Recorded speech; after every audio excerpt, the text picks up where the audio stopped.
Salam sejahtera bagi kita semua. Saya Sariandi Tua Sidabalok sebagai Kepala SMP Swasta Sisingamangaraja Kota Tanjung Balai, Provinsi Sumatera Utara. Perguruan Sisingamangaraja berdiri sejak 1911 dan merupakan sekolah tertua kedua di Indonesia. SMP swasta Sisingamangaraja terletak di pesisir pantai.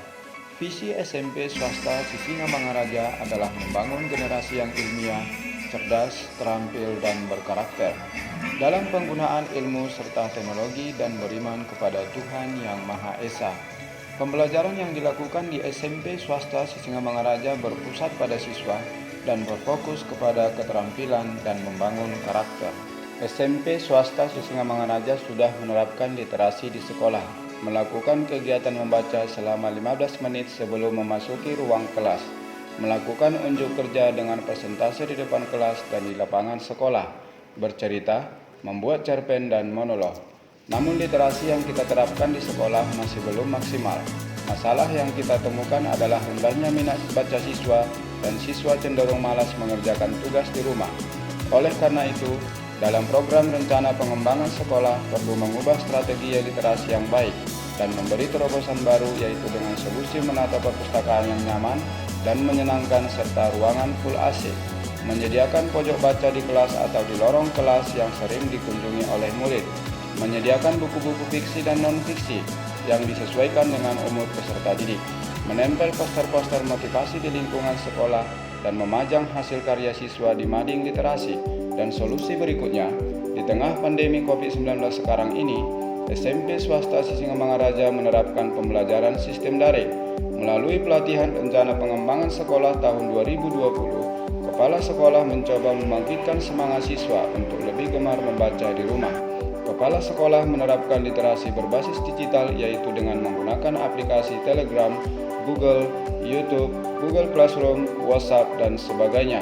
Tujuan diterapkannya literasi digital ini adalah untuk memperoleh informasi dengan cepat, belajar lebih cepat dengan sumber referensi yang melimpah.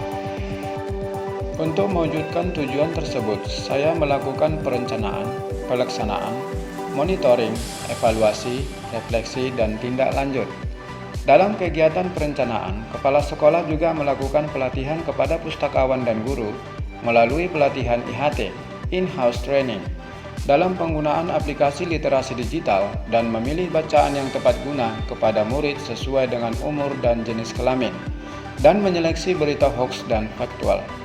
Dan guru juga dilatih membuat video pembelajaran berbasis literasi yang bertujuan membuat pembelajaran lebih menarik, inovatif, dan menyenangkan. Rangkaian kegiatan yang terlaksana telah menghasilkan video-video pembelajaran yang menarik dan pembelajaran yang kreatif buatan guru-guru SMP swasta Sisingamangaraja yang dapat diakses di channel YouTube sekolah yang bermanfaat bagi peserta didik SMP swasta Sisingamangaraja maupun peserta didik sekolah lainnya. Dalam pelaksanaan kegiatan literasi berbasis digital ini, diawali dengan sosialisasi kepada para stakeholders. Dalam kegiatan ini, dilakukan pengembangan kapasitas pustakawan dan guru, serta orang tua untuk mendukung jalannya literasi digital sekolah. Dalam kegiatan MONEF, responden mengisi instrumen MONEF yang disediakan. Instrumen berisi tentang rangkaian kegiatan serta ketercapaian kompetensi sekolah berdasarkan analisis AKPK. Pada kegiatan refleksi, guru dan kepala sekolah mendiskusikan kendala yang dihadapi dan faktor pendukung yang tepat untuk ketercapaian program literasi sekolah. Saya adalah salah satu guru matematika di SMP swasta Sisingamangaraja Tanjung Balai. Dengan adanya pelatihan IHT in-house training dalam pembuatan video pembelajaran berbasis literasi, materi pembelajaran yang saya sampaikan melalui video pembelajaran lebih menarik, inovatif, dan menyenangkan. Saya orang tua siswa SMP Sisingamangaraja merasa senang dan terbantu dalam mengajari anak saya belajar di rumah. Dengan adanya sosialisasi manfaat literasi digital ini, kami orang tua jadi paham memilih pelajaran-pelajaran yang sesuai bagi usia anak. Saya siswi SMP swasta Sisingamangaraja sangat tertarik dan sangat senang dengan video pembelajaran berbasis literasi digital yang dibuat oleh guru kami. Kami dapat memilih bahan bacaan sesuai gender dan usia kami melalui arahan dari guru secara daring. Video pembelajaran guru-guru yang diupload di Google Classroom dan channel YouTube sekolah sangat menarik dan mudah dipahami. Saya siswa SMP swasta Sisi Amaraja tidak merasa jenuh dan bosan belajar selama pembelajaran daring. Karena saya sudah dapat mengakses cara mengerjakan tugas yang diberikan oleh guru dengan baik dari channel YouTube sekolah. Informasi dan pelajaran yang kami dapatkan di YouTube sekolah sangat akurat dan tentunya mudah dipahami oleh siswa. Berdasarkan survei yang dilakukan kepada siswa, keberhasilan literasi sekolah dan berbasis digital sangat memuaskan.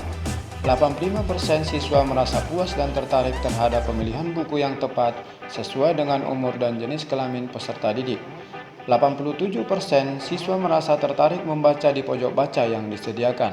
98% video pembelajaran berbasis literasi digital yang dibuat oleh guru menarik dan memicu minat belajar peserta didik. Dampak yang dihasilkan dari penerapan literasi digital adalah sebagai berikut. 89% menjadikan siswa lebih bersemangat membaca cerita fiksi maupun non-fiksi. 90% siswa lebih mudah mencari informasi pembelajaran yang disampaikan oleh guru. 90% siswa lebih termotivasi dalam mengerjakan tugas yang diberikan oleh guru. Dengan demikian, penerapan literasi berbasis digital ini memiliki dampak yang sangat positif dan signifikan dalam menambah minat baca peserta didik dan lebih semangat mengerjakan tugas di rumah. Dengan demikian, tujuan rencana pengembangan program sekolah sudah tercapai. Demikianlah program rencana Kepala Sekolah tahun 2020 dalam rangka meningkatkan minat baca siswa dan penggunaan aplikasi literasi berbasis digital. Terima kasih.